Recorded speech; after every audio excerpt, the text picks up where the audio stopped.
Thank you, Dr. Virginie Johan, for agreeing to come and talk for us for Sahapedia.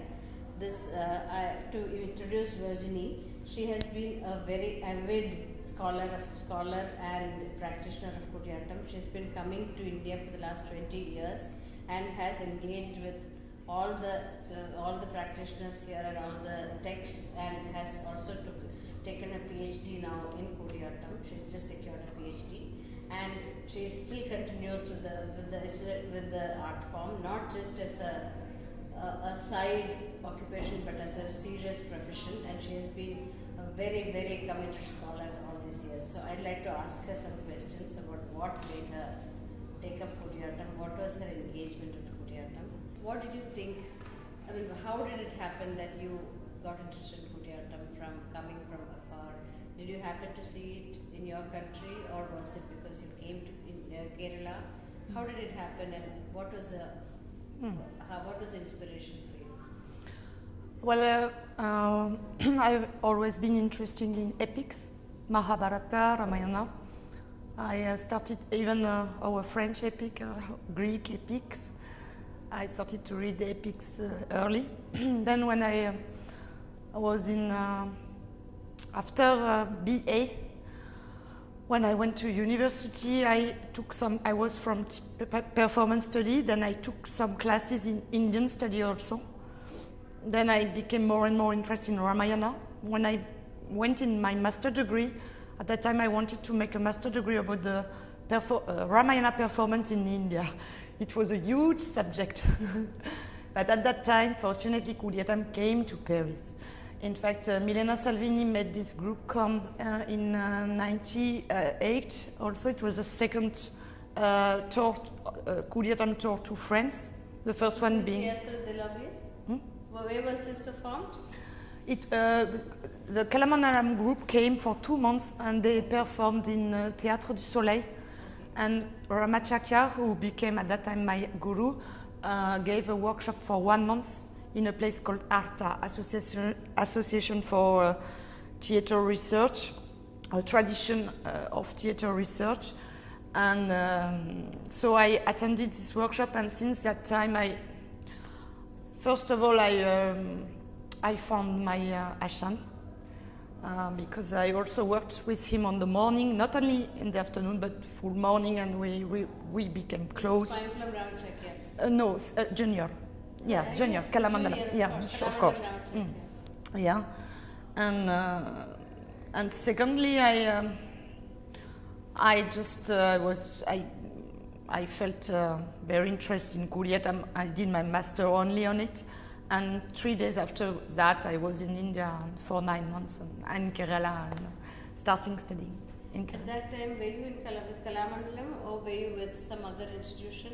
How was this first association starting with Kalamandalam? Yes, it started with an ICC research scholarship in Kalamandalam itself. And was that for practicing, or was it for research? Research. So how did you start your research? On what is the topic of your research? I applied in ICCR with a Ramayana project already, Ramayana Sankshepa. But in fact, when I came, my first questions were about the Chakyas family. So I made an anthropological research on Chakya families, and for 9 months. And so that's how also I met all these people and made the family trees. Yes, you made a very, very wonderful family tree of the Chakyar families, which I think is still relevant and for research, for anything to do with more deeper probing. At that time it was very interesting because they were still in Marumakatayam, in matrilineal system. Now, very recently it's changing. Yes. But at that time it was really true Marumakatayam when I started. Which year? In 1998, 1999, 2000, it was really Marumakatayam everywhere. It was going from the uncle to the nephew, that kind of a lineage, and not the father to the son. Yeah. Okay. Yeah. And now it slowly, since maybe 2005, 2006, it's changing. But for all the 20th century, we had a great evolution in this Chakya family, great evolution in the marriage, in the different type of marriage. First it was the Ilodama, the Chakya women, they married Nambudris, then they married Chakyar, then they married Nambiar, and then finally now, even Chakyar can marry Potuvalo, and he will give his to his son, Chakyar statute. So it's changing all during 100 years. It changed a lot, and that was really interesting to study. But you confined your study to the Chakyar families, because now, right from the 1970s, even non-Chakyar actors used to come into the Kudiyattam stage, Sure. which is a great transformation actually, including Shivan Nambudri and many other people who have come later also. So what do you say to that? I mean, are they also included in your lineage tree? No, they are not included in my lineage tree because they are not Chak. But I mean, why I focused on Chakyar? Because I wanted to know who was my guru. I wanted to know who was his uncle. He was always talking to me about his Marvan, my uncle, my uncle, my uncle. Who was his uncle? And who was the uncle of his uncle? And who was this great master who wrote Atapakaram? I mean, they were Chakyars basically. Now, of course, since the 80s, maybe since 65, with my Ashan uncle, since Peikulam Ramachakya, we have non-Chakya, of course, performing, and some are great actors like Suraj Nambiar in Irinya Lakuda, who is totally amazing. And like also I had for teacher, of course, Girija Devi in Kalamandalam, who is an amazing actress. So they are not included in the Chakya lineage, but they are included in the Kudiyattam family, and Kudiyattam, they cannot perform in the temple, that's all. And at that time, if we wanted to see the full performance, I mean with Purapad, Nirvahanam means retrospection included, and finally the Kudiyattam, when I started, it was only done in the temple. Only Venuji in Venuji, who is a non-Chakyar, but who did so much for Kudiyattam, he was starting to do it in Natanakere, in Irinya Lakuda. He was starting to show the full performance. But when I started, really, if we wanted to see the full Kudiyattam, we had to become Hindu. We had to had to convert yourself? Yeah, that's the first thing I did when I came. The first thing I did, because I wanted to see Kudiyattam, and it was in the temple, and except we had a great festival in Irinya Lakuda, but if I wanted to see Kudiyattam, it was in the temple, and Haike also. So from Virginie you became Varshini. Yeah, at that time. Now to go back to the lineage tree, how far back could you go with the Chakyar families? The better tree I did is the Peikulam family one, of course, because it's my Ashan tree, so I worked a lot on it. And Peikulam Sharada Hilodama, who recently died, she helped me. She was the Peikulam Narayan Chakyar said that she was the computer of the family, and she knew all this. So we could go, I think, 9 generations. You could go 9 generations back. That is remarkable. 9 generations. That's the biggest one. So and you then took the Peikulam branch of the Chakyar. Peikulam branch. What about, what about the Amanur and the other traditions? I mean, also those families which are really not now, at least if not extinct, not in the performing mode. For example, there are many Chakyars who have not taken up Kudiyattam as a practice, and also so to that extent those families are not in your in the ambit. So have you taken such people also? Yeah, I made the family tree of Peikulam, Amanur, Potiyil, Kutancheri, Kitangur, and Manni. And there is one more Chakyar family, but there is no performer in it. Exactly. So it's totally 7, but 6 are still, in the performing field. Also, you can trace them back to their ancestors. Yeah, but not 9 generations only. Maybe for Kutancheri, for example, I could go back. There is a break. Now Sangit, Kutancheri Sangit, is the only one since many generations. But so for Kutancheri, maybe I have 5 generations, and then I have some ancestors, but far behind. Yes. We don't have the link between. Even so, what you did, I think, is very significant for the history of Kudiyattam, and also how families nourished this art form to that extent. But what was your research topic? My research, in fact, is about epic embediments and epic distancing processes in Kudyatam. Means, Akanguliankam is very complex, and all these embediments, you know, how Kudyatam embeds stories in the drama, Yes. and how it embeds stories in the story, in the story, in the story, in the story. This is the first, I would say, dramaturgic textual point. But then also in the actor way of acting, you spoke about it very well also in Pakarnatam technique. It's exactly the same, in fact, because what does the actor do? He stop the time, he change of point of view, and to change the point of view, he just go back a little bit to the past. Yes. To recreate a simultaneity effect. Exactly. Because they are acting, you know, he is acting alone. So, I mean, he is using storyteller techniques. Right. And so, like this, so the acting is in fact complexifying the textual dramaturgy. Right. That's right. And like this, it's infinite. It's infinite. And Like also. Shakha Chankramanam kind of thing. One branch leading to the next, and from there to the next, and from there.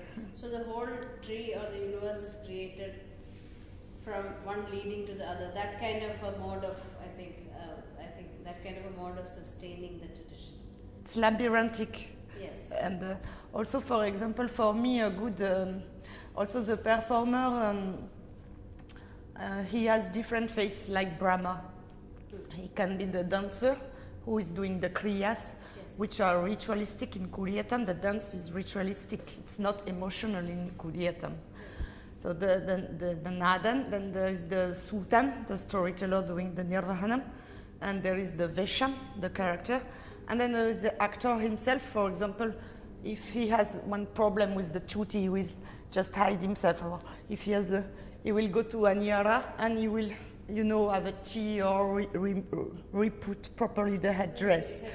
At that time, if I am facing the stage which is empty, I can see the actor even if the stage is empty, because the actor is always mastering his performance. He can do whatever he wants. Right. And he's always here, even if the stage is empty, because he's in the Aniyaram doing something, what he wants. That's really good. So that this type of distancing processes, where you feel always, for example, when he's doing the Kotu Vilakuka, when he's stopping the drum, Yes, yes.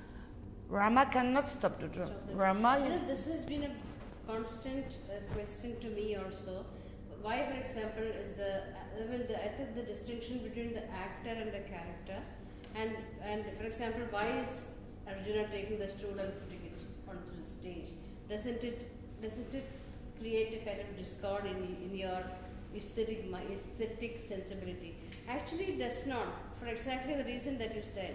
You know, the presence is there, and you are looking not so much on those kind of aspects, but you're looking at the essence of what he represents, rather than, you know.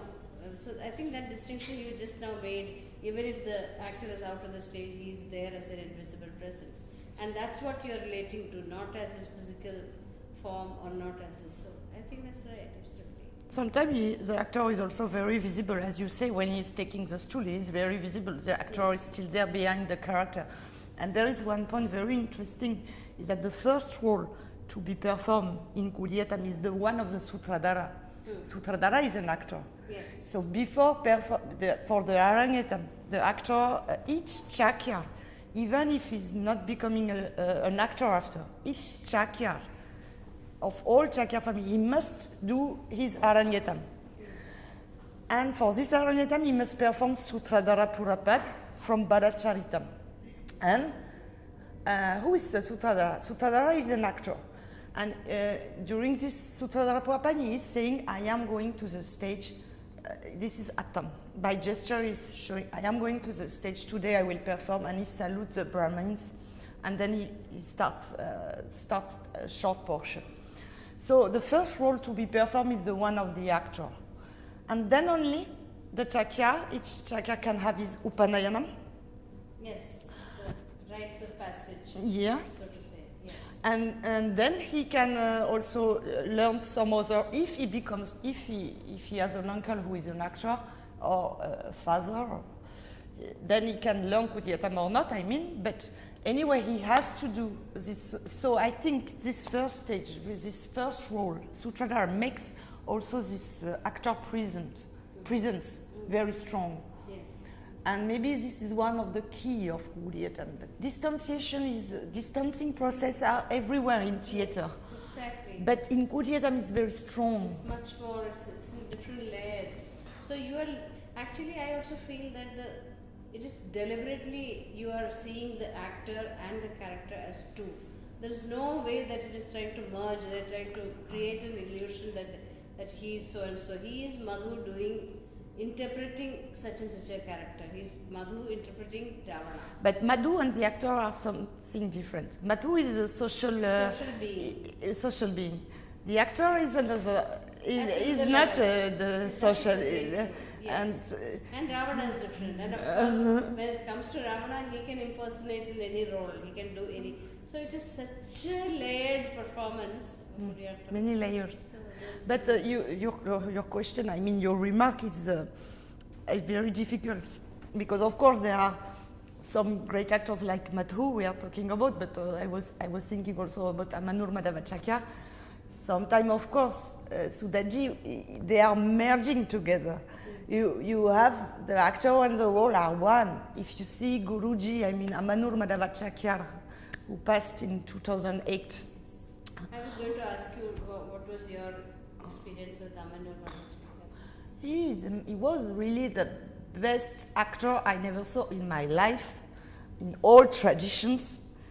Best souvenir, best theater souvenir. He was totally amazing. He was doing Parvati Virahan and he was acting Parvati, the Bhavatraya, the three Bhava. Yes. And at that time, really, I understood Kudietam. I understood Kudietam. I just look at him and just, wow.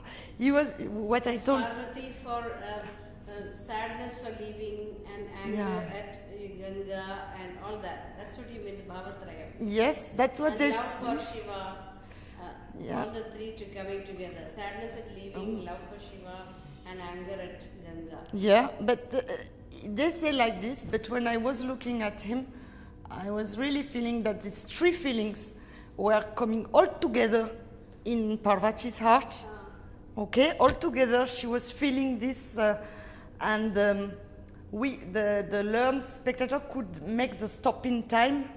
I mean, and simultaneity between all the sentiments for me, not only for me, at that time that was a great performance, full of rasa, and everyone was like this, and we were several, just that there was Venuji here also, and we could feel all these three feelings all together coming. But he was enacting, of course, one after the other in Kudietam's side. But it came, that was the most powerful performance I never saw in my life. And also, he was able, in my PhD, I made it 12th chapter and plus one, and the 13th chapter is about Guruji and how a new type of distancing process, I mean, with him. How he was able to break the frontier between reality and theater. For example, if he's performing Kopanigal, the two beds adoring Kopanigal, the two maids adoring the mistress. At the end, he was saying to us, he was watching the audience and saying, "Come with me in the garden." And he was breaking, the distance between the stage and the reality. And he was an amazing actor. We call him in France actor hors pair. Means there is no comparison. Beyond compare. For me, according to me, it's no compare. It's very rare, this type of actor. So happy that you shared your experience with Amanur Madhavacharya. But also tell me, you also worked very closely with stalwarts like L.S. Rajagopalan. Yeah. So could you also share that experience with us, just like you said just now? Yeah. What was your study with him? How did you? First of all, I would like to pay homage to my guru, who is Ramacharya. Yes. Junior. He's the one without whom nothing would have happened. And L.S. Rajagopalan was my second guru, I would say. Ashan, Ramachakya Ashan, was my guru for everything. But L.S. Rajagopalan, I was living nearby him, his house. He had a sister who had a house, and I was living just nearby him when I was in Trishul. So I was always living nearby him. I had this chance. And he was my guru for research. So he was the one who told me, you must become a Hindu, you must take your certificate, and you go to Calicut and you do your Arya Samaj. He was the one also who helped me to choose on which play I had to work. So I chose the 5 Ramayana acts, which are performed in temple, means Shurpalakankam, Balivadam, Ashokavadikankam, Angulyankam, and Toranayutam, Madde. Could say, yeah. Okay. And you learned Malayalam by then? To read Yeah. Malayalam by then? I can read Malayalam, I can read Ataprakaram. I am a very bad Malayalam speaker, I would say. Now I just completed my PhD in May, so it's a 1,600 pages PhD. It's a big one, and it's written very small. And it's a big work. Usually, you know, in France, we finish the PhD between 8 years maximum. So I took double time because Kudyatam is very complex. Why, you asked me why you went inside Kudyatam. I mean, because it was very difficult, because it was very complex, because I didn't understand nothing, because I wanted to understand. So I focused on it, and still I understand it. And also what I wanted to understand, I mean, all these distancing processes. Also, we have so many type of distancing process. I just spoke about one, but there are many, and one or two, but there are so many. I would request you to translate at least some major portions of it into English for more accessibility for people like us. Yeah. Who have not had the advantage of learning French, but I believe that a lot of good work has happened in French in the Indian and also specifically Kerala culture. Quite a few research has focused around Kerala in French. Thank you so much for Thank you for inviting me. Really appreciate your time and your passion. Thank you so much. Thank you. Thank you so